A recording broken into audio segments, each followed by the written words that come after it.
বিষয়টি হচ্ছে বৃত্ত হতে চিত্ত বড়।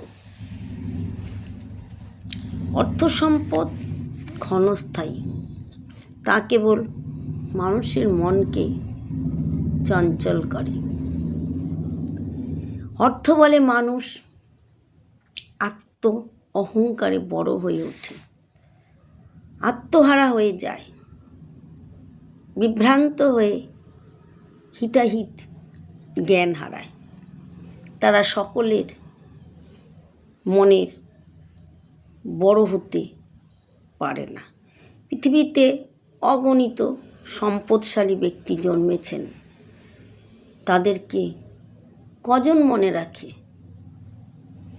অর্থের দাপটে সমাজের খ্যাতি ও প্রতিপত্তি লাভ করলেও মহাকালের ইতিহাস থেকে মুছে গেছে তাদের নাম। মৃত্যুর সঙ্গে সঙ্গে মানুষ তাদের মন থেকে মুছে গেছে।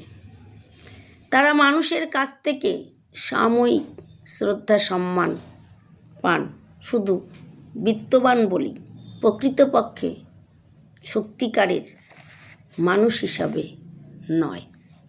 কিন্তু যারা মনুষ্যত্বের মহত্বের মননশীলতায় বড়, তারা বিত্তবান না হলেও সমাজের সকল শ্রেণী মানুষের কাছে তারা শ্রদ্ধার পাত্র হয়ে আছেন। তারা লাভ করে মানুষের অন্তরের শ্রদ্ধা ভক্তি। প্রত্যক্ষ পরোক্ষভাবে কেউ কেউ ধনী হয়ে উঠলেও মনুষ্যত্বের দিক থেকে তারা শূন্য, অর্থাৎ জিরো।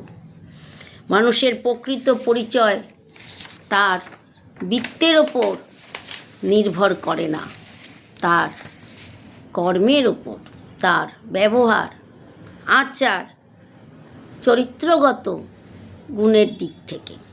পৃথিবীতে মহাত্মাগণ বৃত্তহীন হয়েও কালের গণ্ডি অতিক্রম করে আজও আমাদের হৃদয়ে সিংহাসনে অমর স্থানে প্রতিষ্ঠিত আছেন। বিত্তবান মানুষ ক্ষণস্থায়ী, জনপ্রিয়তার উচ্ছ্বাসে তারা ভেসে যায় ক্ষণিকের জন্য, কিন্তু উদারচিত্র মানুষ চিরকালীন অমরত্ব লাভ করেন, মানুষের হৃদয়ে অবস্থান করেন, শ্রদ্ধার হয়ে থাকেন। নমস্কার।